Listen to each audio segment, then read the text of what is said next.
우리 아버지 하나님의 거룩한 성도 여러분, 지나간 한 주일 동안 평안하셨습니까?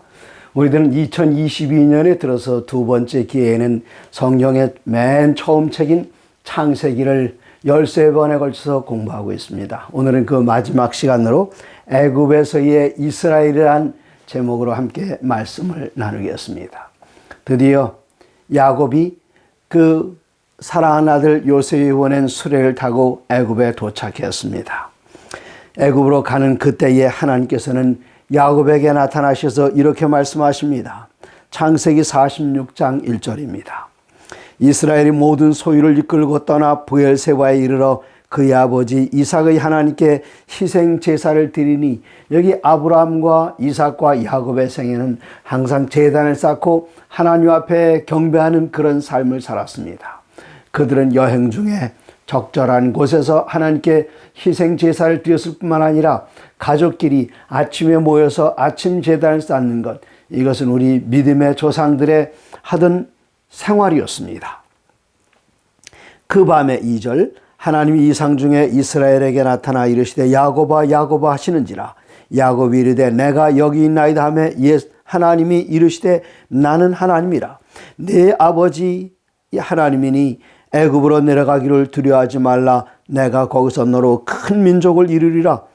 4절, 내가 너와 함께 애굽으로 내려가겠고 반드시 너를 인도하여 다시 올라올 것이며, 하나님께서는 이스라엘 백성들을 이집트로 보내시는 그 목적을 여기에 분명하게 말씀하십니다.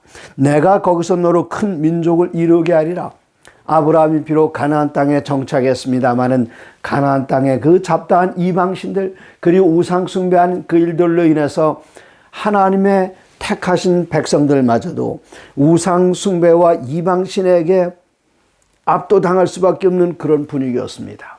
여기서 이대로 놔두다가는 그 주위에 있는 폭력적인 가나안 사람들에 의해서 아무리 강한 아브라함이라 할지라도 그들에게 주눅이 들 수밖에 없다는 사실을 하나님께서는 아셨기 때문에 이제 민족적으로 이스라엘 백성들을, 이 야곱의 집안을 애굽으로 옮겨서 그 애굽의 풍요로운 땅, 농사가 잘 되는 땅, 곡식이 많은 땅, 그리고 고센이란 한 지방으로 갔을 때에 그 지방에는 이집트 사람들의 다신교 신앙이 가까이 오지 못하는 그런 곳에서 이 백성의 숫자를 크게 하고 마침내 더 크게 하고 한 민족을 이루고 그 민족이 성장하여 나라를 이룰 만한 인구가 성장되었을 때에, 그런 인구로 팽창했을 때에 하나님께서는 다시 이 백성들을 애굽에 집어넣으셨다가 애굽에서 다시 꺼내서 가나안 땅을 정복해 나가면서 전 세계를 향한 중심지가 되는, 왼쪽 위로는 유럽이 있고 동쪽으로는 아시아 대륙이 있고 남쪽으로는 아프리카 대륙이 있는 그 중심지가 바로 팔레스타인 땅인데, 이곳으로 이스라엘 백성들을 인도해서 하나님의 사랑과 은혜를 온 세상에 전파하고자 하는 그 뜻을 이루기 위해서, 하나님께서는 큰 민족을 이루기 위해서 야곱 곧 이스라엘의 집안을 애굽으로 불러들이셨습니다. 이곳에 내려갈 때에 그 집안 식구들이 모두 몇 명이었는가?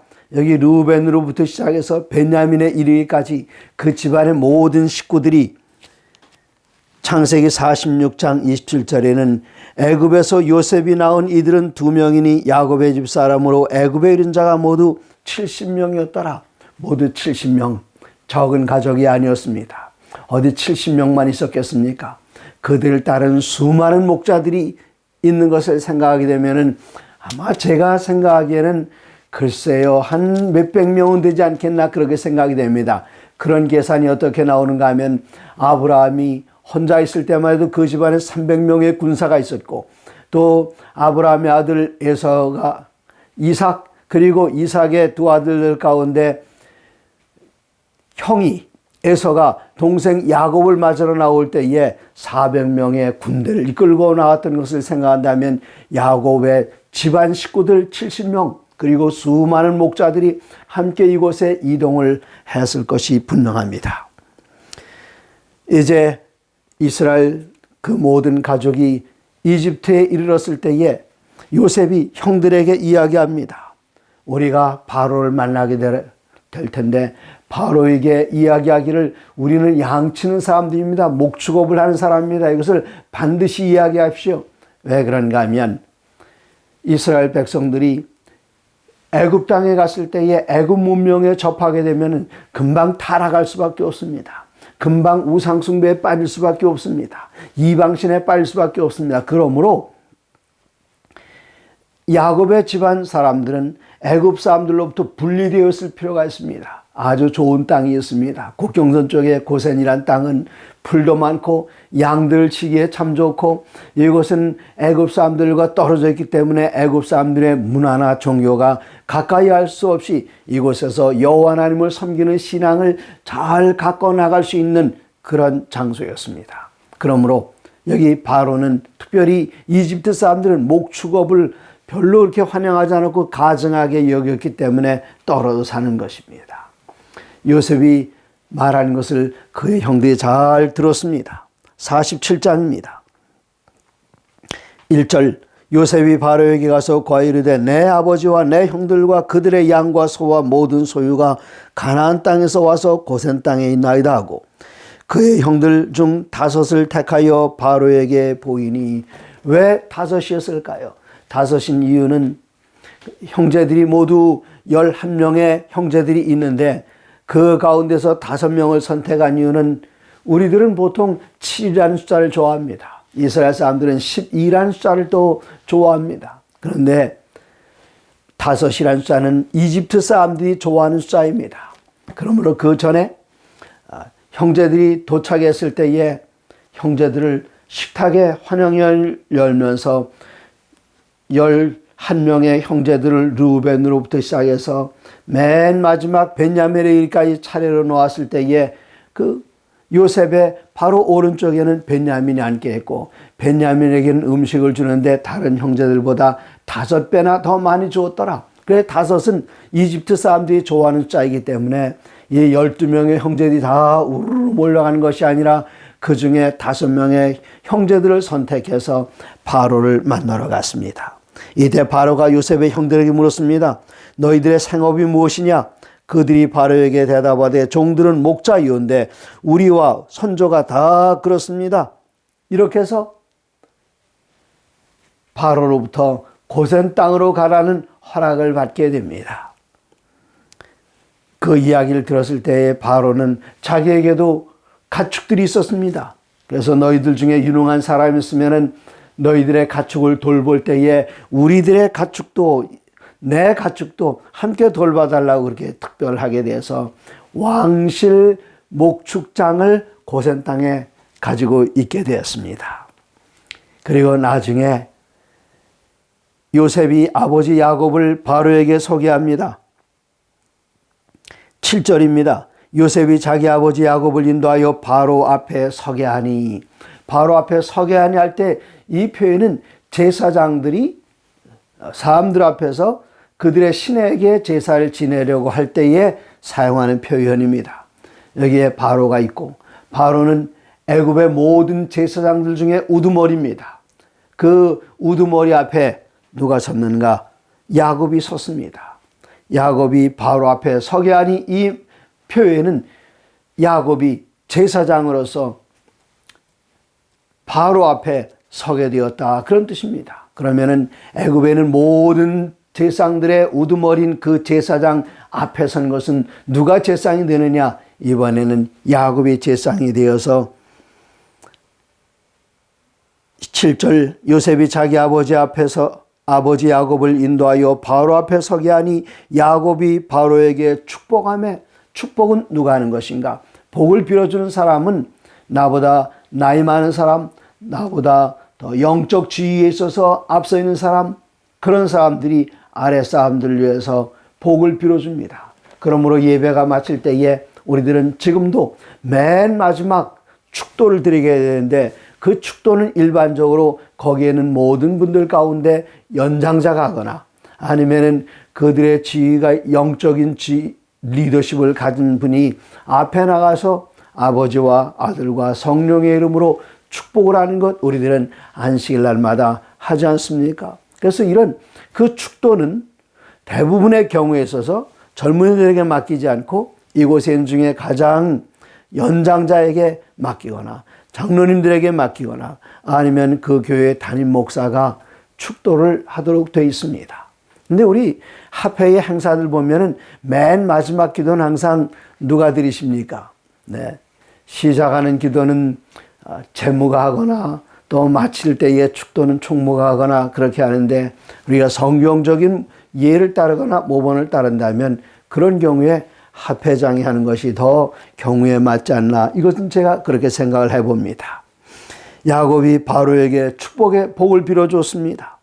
바로가 야곱에게 묻되 네 나이가 얼마냐? 야곱이 바로에게 아뢰되 내 나그네 길의 세월이 130년이니이다. 내 나이가 얼마 못되니 우리 조상의 나그네 길의 연조에 미치지 못하나 험악한 세월을 보내었나이다. 이제 그들이 개인적인 담화를 나누고 그 다음에 10절에 또다시 야곱이 바로에게 축복하고 그 앞에서 나오느니라. 여기에 말씀을 보니까 야곱이 바로에게 두 번 축복을 해줬어요. 먼저 만났을 때에 그를 위해서 기도드려 주었고, 그리고 헤어질 때에 또다시 기도했던 좋은 모본을 봅니다. 기도해 주는 것, 이거 아주 좋은 일입니다. 이제 이 땅의 기근은 더 심해졌습니다. 주에는 많은 나라 사람들이 요셉에게 와서 곡식을 사갑니다. 애굽 사람들도 요셉에게 와서 곡식을 사갑니다. 처음엔 그들의 돈으로 삽니다. 근데 계속해서 몇 년 지나다 보니까 애굽 사람들의 재산이 다 떨어졌어요. 이제 남아있는 것은 그들의 토지와 그들의 몸밖에 없었습니다. 그들이 와서 요셉에게 간청합니다. 이제 우리에게 돈이 없습니다. 그러니 우리의 땅을 드릴 테니 양식을 파십시오. 그 다음에는 우리들에게 재산도 없고 땅도 없고 남아있는 것은 우리밖에 없습니다. 우리의 몸을 당신의 종으로 팔겠습니다. 그래서 애굽에는 모든 부동산이 몽땅 다 바로의 재산이 되었습니다. 이 바로는 더욱더 요셉을 신뢰할 수밖에 없었고 요셉의 지위는 점점 더 높아졌습니다. 바로 임금은 요셉을 신뢰했고 또 다른 사람들은 이 요셉이 양식을 내주는 모든 창고의 장이었기 때문에 요셉을 더욱더 높이 볼 수밖에 없었습니다. 이제 이곳에서 한 10여 년, 17년 살면서 야곱의 나이는 점점 더 많아졌습니다. 드디어 야곱의 나이가 147세, 147살이 됐을 때에 17년 동안 애굽에 있을 때에 이제 그의 모든 기력이 다 떨어져서 이제는 그 조상들에게로 돌아갈 때가 다가왔습니다.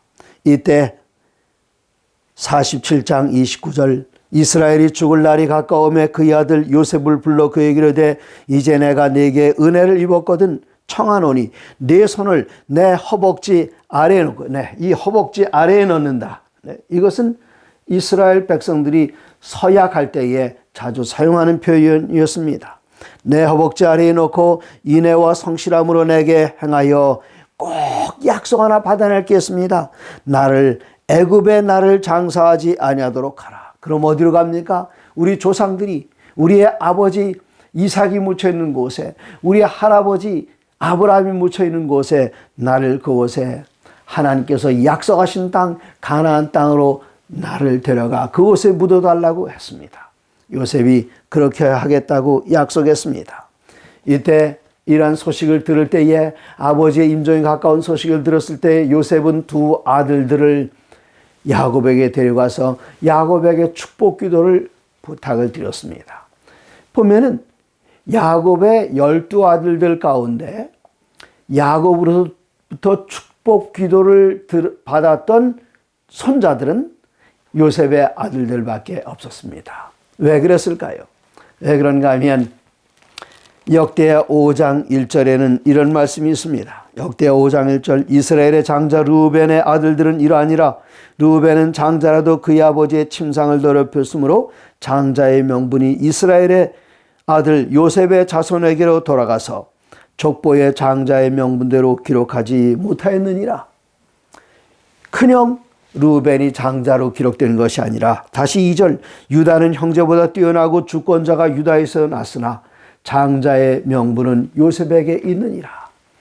요셉이 장자의 명분 가운데 아버지의 재산 두 몫을 받는 것을 받았습니다. 물론 양이나 소떼의 재산을 받은 것이 아니라 그 아들들이 계속해서 아버지의 이름을 따라 지파를 이어가는데 요셉 지파는 둘로 나눠져서 큰아들 므낫세와 작은아들 에브라임, 그래서 이 두 아들들이 두 지파로 갈라집니다. 그래서 이 므낫세와 에브라임은 바로 야곱의 아들처럼 그렇게 여겨졌습니다. 아버지가 이제 연세가 들어서 앞을 거의 다 못 봅니다. 두 아이들을 데려가서 이 아들들을, 그 큰아들은 아버지의 그 오른손이 닿을 수 있도록 그곳에 놓았고, 작은 아들 에브라임은 아버지의 왼손이 닿을 수 있는 그곳에 앉혔습니다. 아버지가 일어나서 이젠 더듬으면서 손을 들어서 축복을 하는데, 이상하게도 이렇게 엇갈려서, 왼손으로는 므낫세를, 큰아들 므낫세를, 그 다음에 오른손으로는 작은아들 에브라임에게, 그랬더니 이 요셉이 바꿔줍니다. 아버지 그게 아니고요, 이쪽이 큰아들이고 이쪽이 작은아들입니다. 이 손을 똑바로. 아니다, 그대로였습니다. 왜 그랬을까요? 이 에브라임이 둘째로 태어난 아이인데 형이 나가는 것을 막고 그가 터쳐나왔다는 것 지난 시간에 들었지 않습니까? 그러므로 천국은 누구의 것인가 하면은 침노하는 자의 것입니다. 그래서 에브라임은 비록 둘째 아들로 태어났지만 둘이 쌍둥이죠. 그가 큰아들과 같은 대우를 받았다는 것을 우리가 지난 시간에 이미 말씀을 드렸습니다. 이젠 야곱이 죽으면서 12아들들을 위하여 축복 기도를 다 드려줍니다. 그리고 49장 2절, 너희는 모여 들으라 야곱의 아들들아, 너희 아버지 이스라엘에게 들을지어다. 그리고는 큰형 르우벤으로부터 시작해서 모든 아들 하나씩 다 부르면서 그들 위하여 축복하고 그들 위하여 기도드리고 그들에 대해서 이야기하는데, 물론 여기 야곱이 그때 무엇을 미리 딱 정해놓고 넌 요렇게 되라 그런 것은 아닙니다. 그가 축복하는 가운데 예언이 나타났겠습니다마는 특별히 여러분께 주목해 보셔야 할 것은 49장 8절입니다. 49장 8절, 유다야 너는 내 형제의 찬송이 될지라. 유다란 그 이름의 뜻이 찬송입니다. 레아가 유다를 낳고 하나님을 찬송하여다 그랬습니다. 너는 내 형제의 찬송이 될지라. 내 손이 내 원수의 목을 잡을 것이요. 이 말은 유다가 원수의 목을 잡는다, 물론 그렇게 했겠습니다마는 그 이후에 유다의 집안에서 누가 태어나시는가? 유다의 집안에서 다윗이 태어나고 이 다윗의 집안에서 메시아가 옵니다. 메시아가 원수의 목을 잡을 것이요. 바로 이 말씀은 창세기 3장 15절을 기억하게 합니다. 뱀은 여자의 후손의 발뒤꿈치를 상하게 하겠지만 여자의 후손은 그 발로 뱀의 머리를 상하게 해서 그 원수를 상하게 하는 것, 여기 예언적으로 다시 나타납니다. 내 아버지 아들들이 내 앞에 절하리오다. 그 모든 형제들이 이 집안에서 왕이 나오기 때문에 이 집안에서 자기를 낮추셔 죽기까지 복종하셔서 십자가에 달려 돌아가신 주님께서 나오시기 때문에 빌립보서 2장 5절에는 주 예수의 그 모든 것을 본받으라는 권면의 말씀이 있는데, 예수님은 자기를 낮추셔서 빌립보서 2장 6절과 7절에 하나님은 그를 지극히 높이셔서 모든 무릎으로 하늘에 있는 이들이나 땅에 있는 이들이나 땅 아래에 있는 모든 생물들로 하여금 우리 주님 앞에 무릎을 꿇게 하셨습니다. 내 아버지의 아들들이 내 앞에 절하리오다. 9절, 유다는 사자 새끼로다. 우리 예수님께서는 사자로 요한계시록에 묘사가 되어 있습니다. 모든 맹수들의 왕인 임금인 사자. 내 아들아 너는 움킨 것을 찢고 올라갔도다. 엎드리고 웅크름이 숫사자 같고 암사자 같으니 누가 그를 범할 수 있으랴. 유다의 집안에서 우리들의 임금 되시는 메시아가 태어날 것을 예언한 것입니다. 이제 야곱의 숨이 거의 다 지나여 가고 있습니다. 29절입니다. 28절, 이들은 이스라엘의 12지파라 이와 같이 그들의 아버지가 그들에게 말하고 그들에게 축복하였으니 곧 그들 각 사람의 분량대로 축복하였더라. 29절.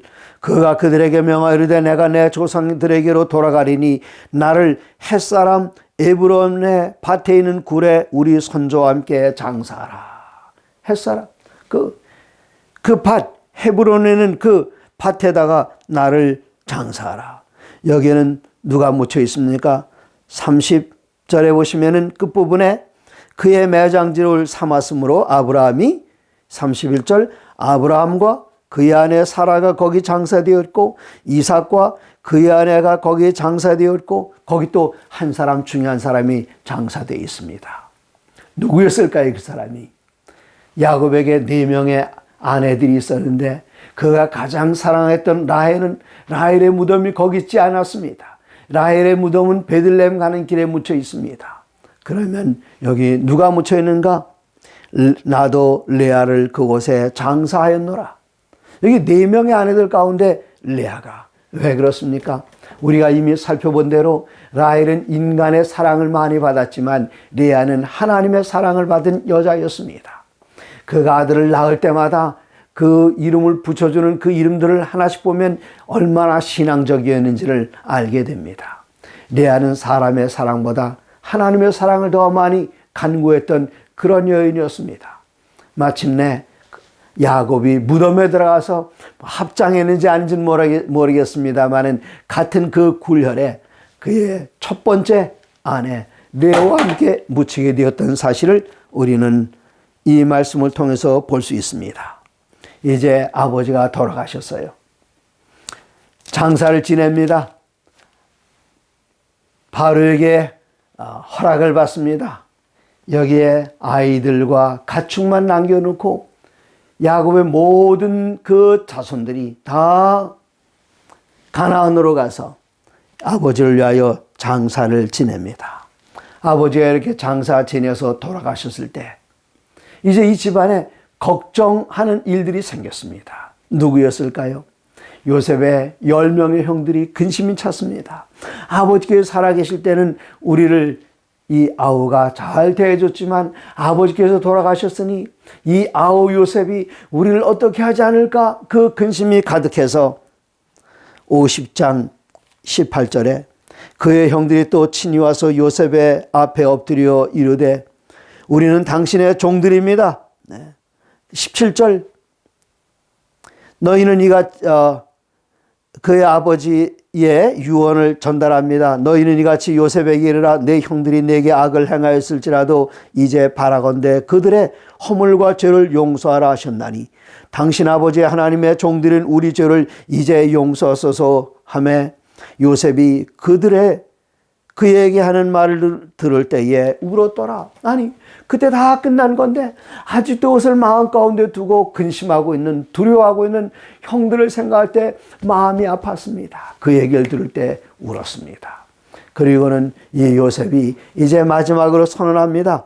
20절 당신들은 나를 해하려 하였지만 하나님은 그것을 선으로 바꾸사 오늘과 같이 많은 백성의 생명을 구원하게 하시려 하나니 당신들은 두려워하지 마소서 내가 당신들과 당신들의 자녀를 기르리다 하고 그들을 간곡한 말로 위로하였더라. 네, 무슨 말로요? 간곡한 말로 형들을 위로했습니다. 여기에 그리스도 예수께서 우리를 용서하시는 그 사랑이 묻어나지 않습니까?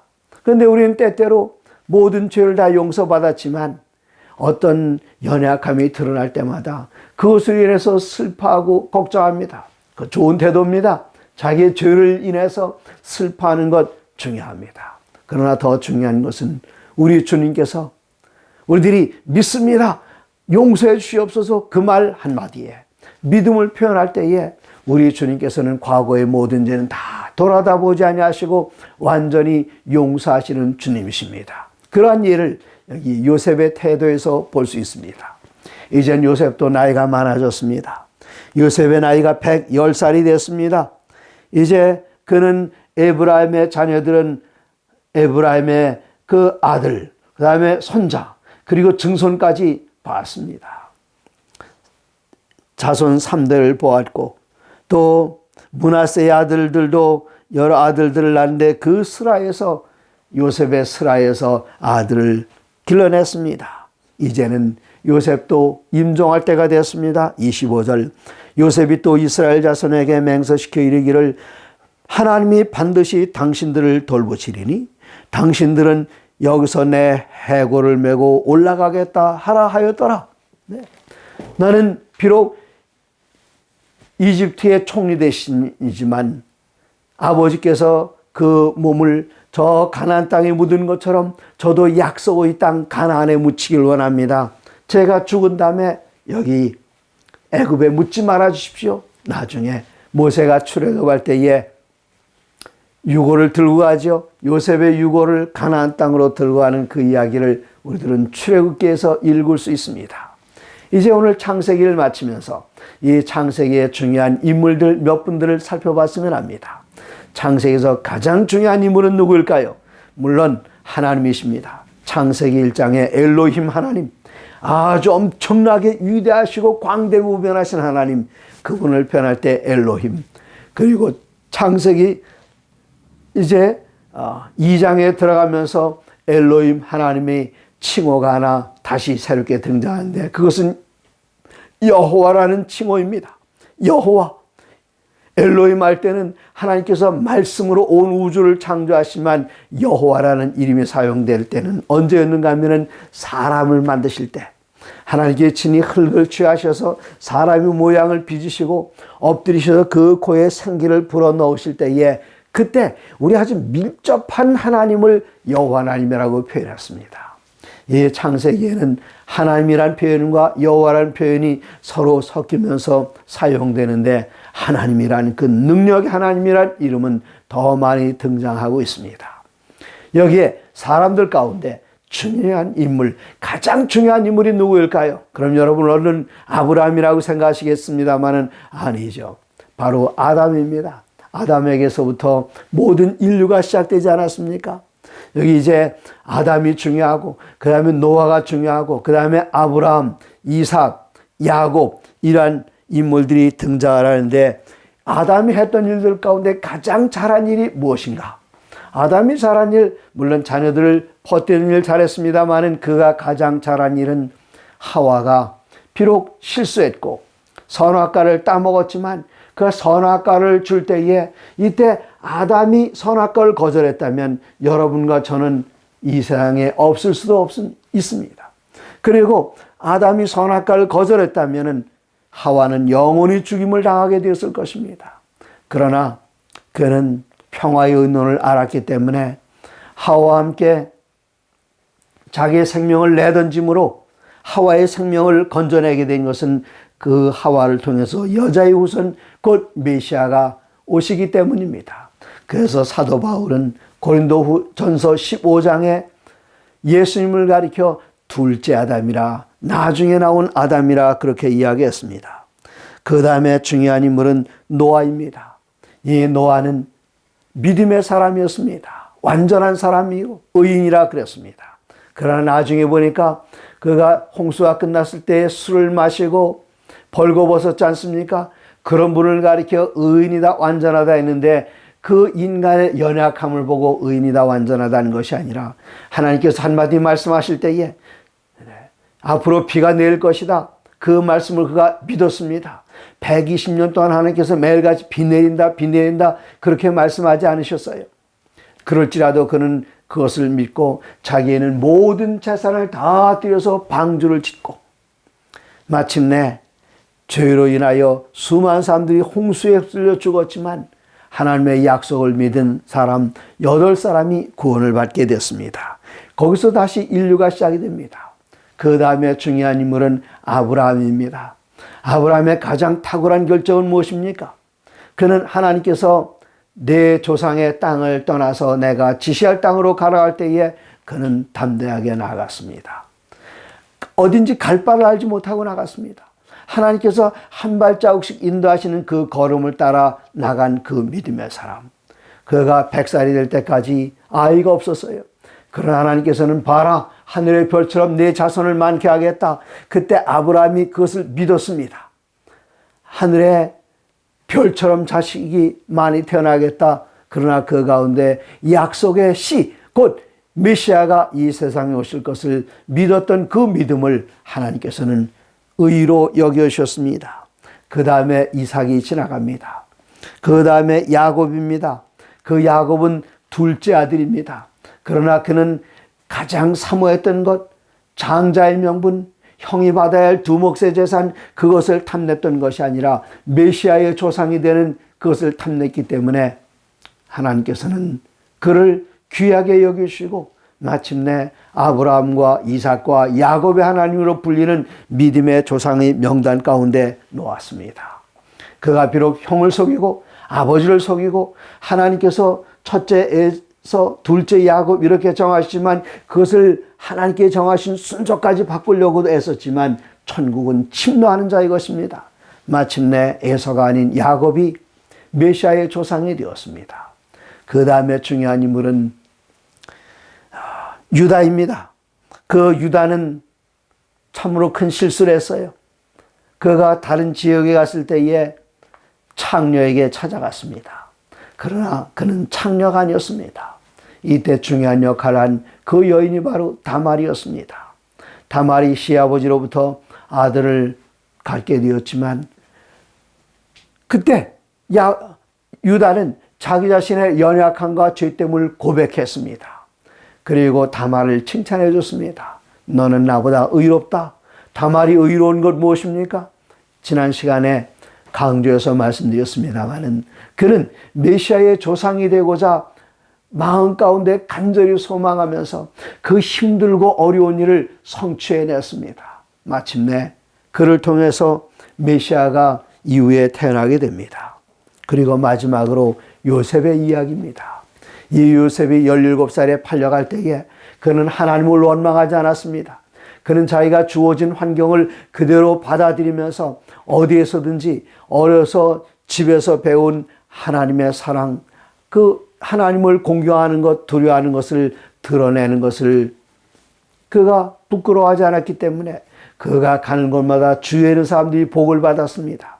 그의 주인 보디발이 복을 받았습니다. 또 그의 주인 바로와 그의 집사람들이 복을 받았습니다.